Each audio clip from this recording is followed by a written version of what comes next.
What's up, guys? Welcome back to my channel. So I'm back with another upload. As I stated before in my last upload, that I'll be basically talking about something that's kept me in depression for about 2 years now. And a lot of it was related to health, but also some unhealthy situations and circumstances that I put myself in.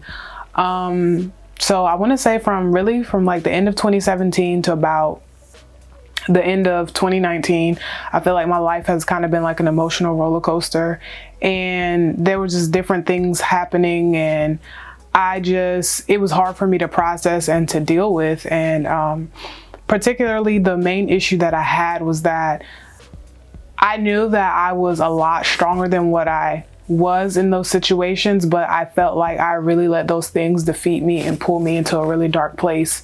And I feel like I have been in that dark place from 2018 to about like almost end of 2020. Like, I'm doing a lot better.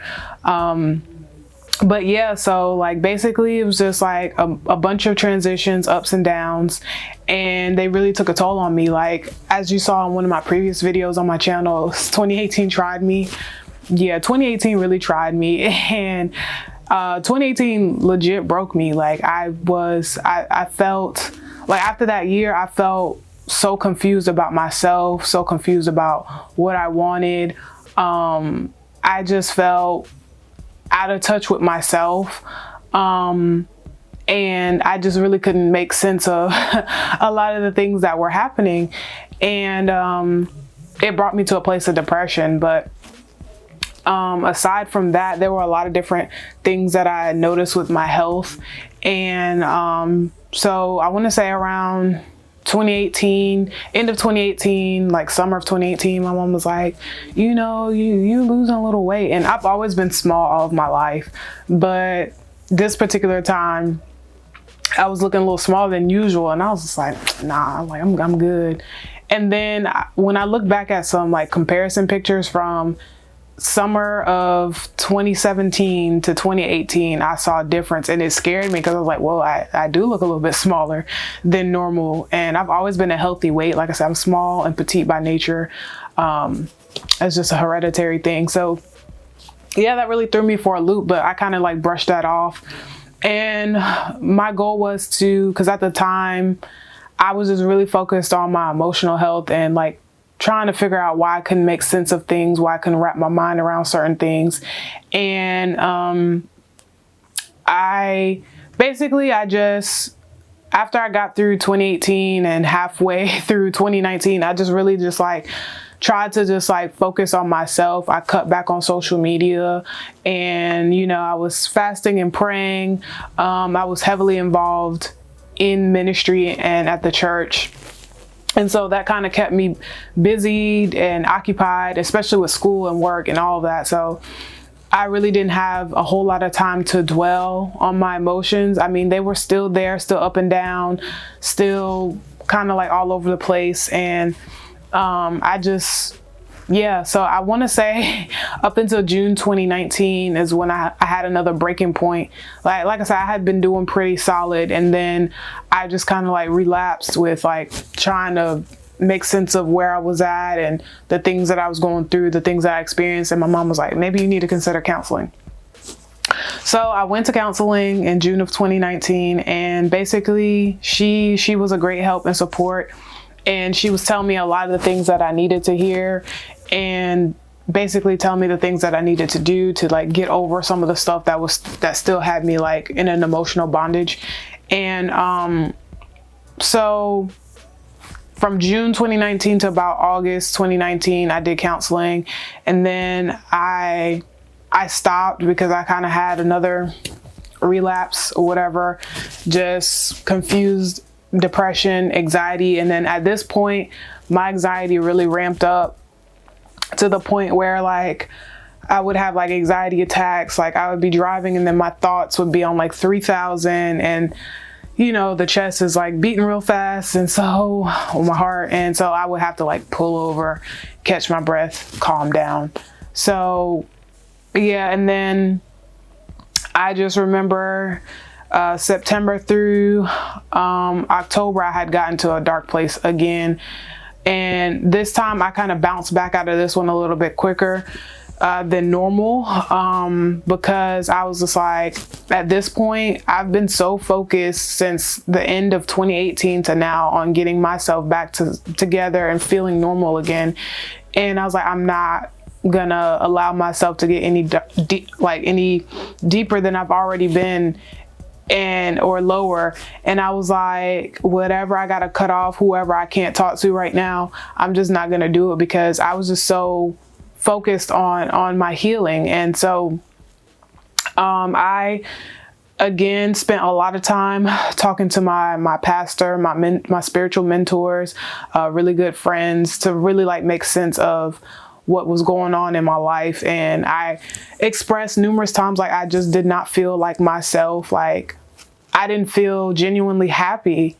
And I just felt like I have been robbed of so much joy. And like I said, from 2018 to now, life has not been bad. Like, I've been extremely blessed, but there are some things that took place that really like put a damper in who I was. It really confused my identity in Christ. It really robbed me of a lot of joy and happiness, and left me feeling empty and just not like myself. And so even prior to the emotional ups and downs, I want to say in 2018, throughout the year, I was dealing with like severe like lightheadedness and dizzy spells. And yeah, so I think I went to the doctor for it, because eventually my mom was like, you need to go to the doctor. Shout out to mom. She's been my rock in all of this. And yeah, so I got checked out. I didn't hear any bad news, or they never got back to me with anything. So I was like, okay, well, I assume I'm straight. So back to June 2019 to August 2019, you know, the counseling. And then from August 2019 to October 2019, I was just like going through it again, and I stopped going to counseling. I missed my last appointment in August. So yeah, that kind of went out the window. And so basically from December of 2019 all through January 2020, I was just trying to pick up the pieces of some events that had occurred, and just being really like tired. I was like working a lot, doing schoolwork. I was a full-time student that following fall, that fall. And so I ended up dropping a class because I couldn't deal with everything that was on my plate, but I still had a pretty heavy load. And throughout December, really November, throughout November to about January, end of January, I was just feeling like burnt out. Like, I was extremely tired. Like, I couldn't figure out why I was so tired. I assumed because I was working so hard and in school that I was that tired, but just like I had severe fatigue. And yeah, so again, the emotional part of it resurfaced, and the depression was back up, and my mom was like, I think you need to consider going to counseling again. I'm just like, all right. So I went to counseling again from January 2020 to about March 2020. And again, all the right things. She's telling me all the things I need to do, but I got into a place where my desire to do the things that I knew that I needed to do, I did not want to do.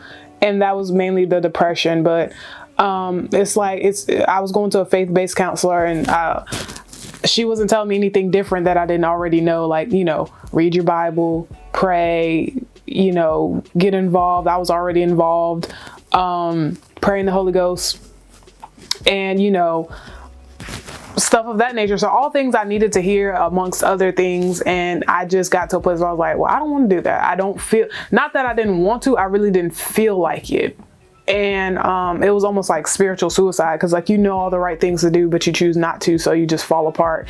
And that's kind of where I was just like, again, I'm just not in the mind to pay $80 for her to tell me to do stuff I already know to do. And yeah, so again, I stopped counseling, but after March, like I didn't really have a lot of time to focus on my emotional state because I was kind of distracted and so busy with school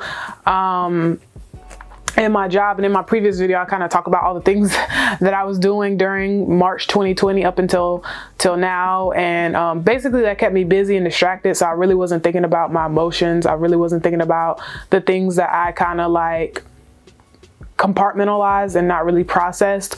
So yeah, that was that. And I want to say in addition to the fatigue that I was feeling at the beginning of the year, at the beginning of 2020, I also realized again I was dropping weight, and I was like, yo, like this is not it. This is not it. And so I want to say at the end of June, I started to experience like chest pressure. And I thought I had COVID because that was one of the symptoms. And at that point, everybody's freaking out. Every little thing, like, I got COVID. But I was being strategic and being safe. So it's not like I was out and about just living any kind of way. But it would be during the day when I was extremely overwhelmed, I would feel that chest pressure. And then every night before I laid my head to rest, I was battling that pressure. And I felt like I had to try to calm myself down so I could fall asleep.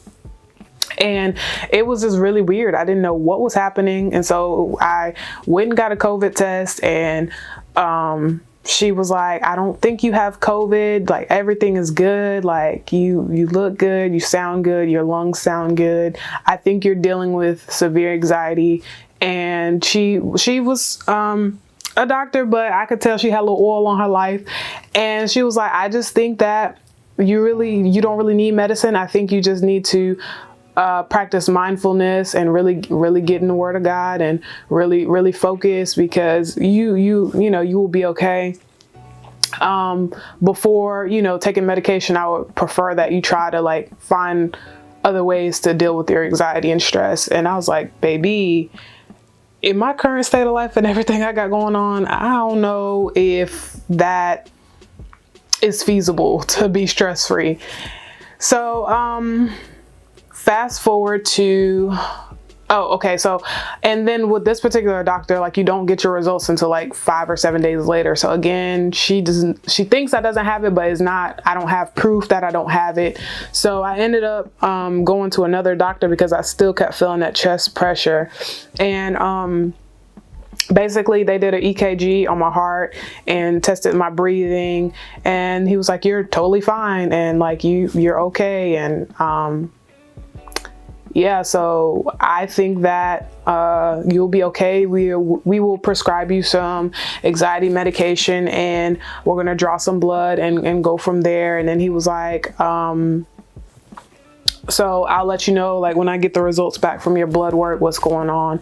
And I'm like, okay, cool. So and then also I did notice that I did lose some weight. I've always been around 125-ish, and I had dropped like 3 or 4 pounds. So I was like 120. So that was like kind of like frustrating. So anyway, I want to say it was like a day later, he was like, so we have your blood work back, and it turns out that you are anemic. And he was like, your levels, that's when your hemoglobin level is lower than it's supposed to be. And mine was at an 8.3, which is, it's not extremely low, but it's like low enough to the point where it can have an effect on your health and your day-to-day life. So he was like, I think we should put you on some iron tablets. You take 1 or 2 a day. He was like, and I'm like, okay, cool. And then he was like, I also want to put you on birth control. I was like, oh, wait a minute. I was like, 1, I don't have a reason to be on birth control. And 2, like, I'm not trying to have my hormones and all out of place, out of whack. And then 3, I'm not trying to mess with my fertility. And he wanted to put me on one of the more serious forms of birth control. Like, he wanted to put me on the shot, and I was like, nope. So I opted out of birth control, and I was like, before I do that, I will talk to an OB, a female doctor, before I consider putting my ovaries or my fertility at risk. that was in the end of June. So I then got a couple of recommendations for a female doctor, and I had my first appointment at the end of July. Now from June to July, I felt much better. Just with taking the iron tablets alone, I felt more energized, because that's one thing about anemia. It's a fatigue killer. Like, it makes you really tired. You have lack of appetite. My appetite has been up and down, especially when I get in depressed situations. Like, my appetite like is non-existent. And then there's a lot of different side effects. So basically it was an iron deficiency, and there was a lot of like effects that was causing it, which, you know, anemia can magnify like depression, anxiety, stress, all those things like physically on your body, which then coincides with your emotional responses and your physical responses. So basically that's what I had been battling from 2018 till now. And so yeah, but I started to feel better. I started to regain hope, and then I felt at ease about it, because I was like, I told my spiritual mentors, like, I just don't feel like myself. Like, I don't know who I am. I feel like I don't know who I am. I don't feel like myself. It was almost like feeling like almost like an out of body experience. I didn't feel like I was operating in who I know myself to be. And basically that kind of like put me at ease, because I knew I wasn't tripping. Like, my health was playing into these things that were happening, and when you don't have like control over like your body, and then your emotions are all out of whack, it can really like throw you off your game. And so that I had ease and peace to know that like I wasn't just tripping because I thought I was tripping, like so that helped me out a lot. And so anyway,